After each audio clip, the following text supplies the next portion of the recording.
It's just ridiculous. 5 and 10,000, and JC all of a sudden now he's nearly 20 big blinds. Raise 15,000 more. Cool. And Roland, this time, Eastgate makes the raise from the big blind, and Tran has not folded. It's a little bit of a different hand. He doesn't have an ace. He's actually got live cards. Big flop for Peter. Indeed, 2 overs and a flush draw. 25,000. And there's every reason to assume right now, Roland, isn't there, that JC didn't call before the flop with the intention of just automatically folding if he misses. Of course, that's not his hand. He's trying something out here. Obviously, the spade is going to sink him, but this is interesting. Wow, I mean, that's a really interesting card. Does JC have ways to win this pot that don't include hitting the king or 8? Yeah, I think a bet here may... It's the real best card in the deck for JC. That hasn't... So he's not thinking about the showdown value of the king. He's not going to be betting for value here. This is something else. Is this a bet to get Peter to fold a lonely ace? Yeah, I'm not sure that Peter will fold it though. I think that Peter's coming. I don't know. It's such a tough spot. Obviously, he's got 6 outs against a 10. He's got no outs against a 5, and he's got lots and lots of outs against a bluff. In a way, sometimes he can ask the question by calling. He can ask, does JC follow it through? But no. Wow, well played, JC. Besides the 10. Or 10. Oh, let's go. JC made a really clever turn sort of bluff that turned the heads up on its head, and it was just a key crux moment. And this again, that 50,000 it's nearly made him level.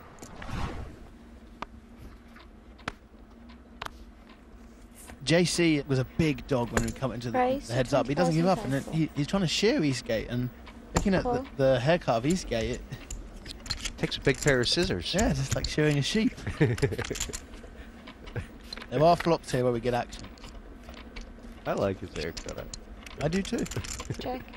Check. Eastgate he's like, I've had enough of this betting bottom pair for value. You bet your own hand, JC. 20,000. And I'll call. Cool. How confident is JC? I mean, if it comes to a sort of blank, is there a value bet on the river here for JC? There is now. Oh, yeah, there is. Came rather nicely for JC.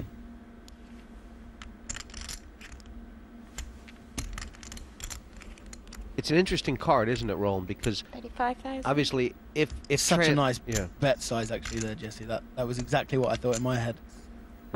Cool.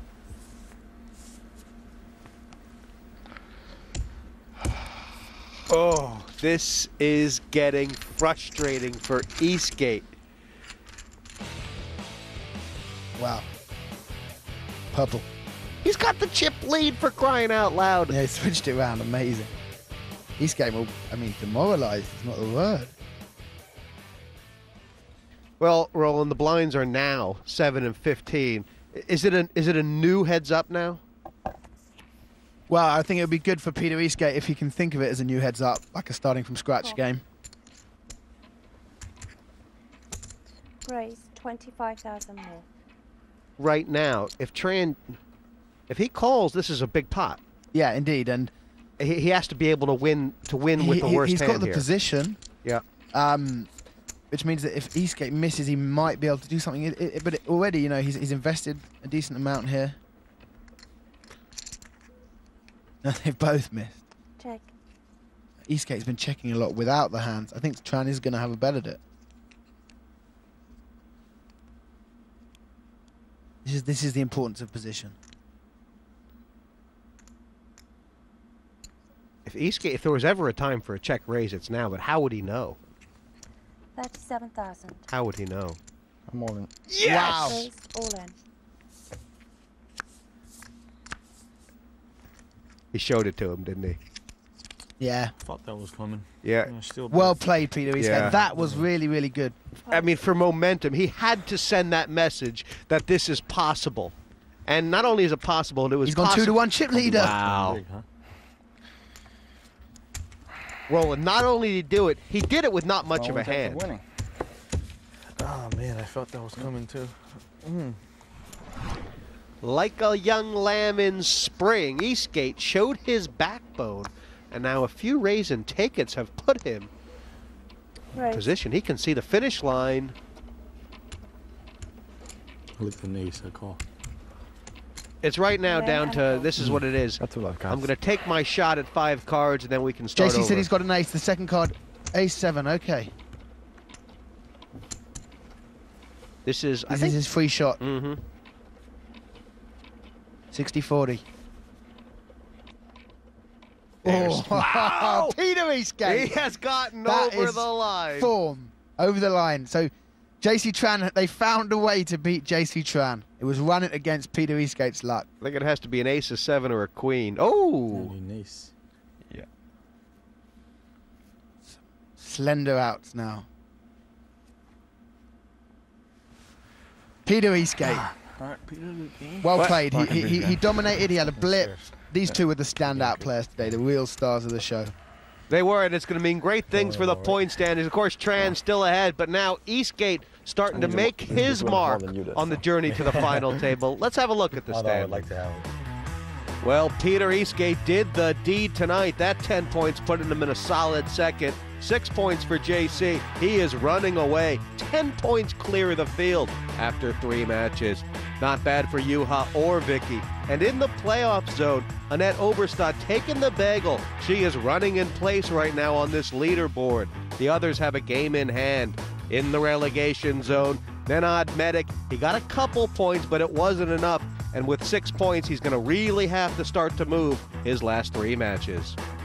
If I just stick to the style I'm playing, the way I'm playing, I think I'm a lock for the final heat. So, but you know, I can never, you know, get out of line and get carried away. So I'm still playing. You know, hopefully win a couple more. I thought I was losing it, and yeah, he plays incredibly well. JC is a very tough competitor. Like a world-class player, and it's always tough to play him. Next time, it's the battle of the loudmouths in the most confrontational match yet. Today I feel some pressure. The bike's out. I mean, have you lost your mind? Seriously. Oh, Fish, you said something stupid. You know it. Are you trying to tell the world that you know more about poker than I do? You ever say anything nice to me, Annie? My girlfriend thinks you look like a chipmunk.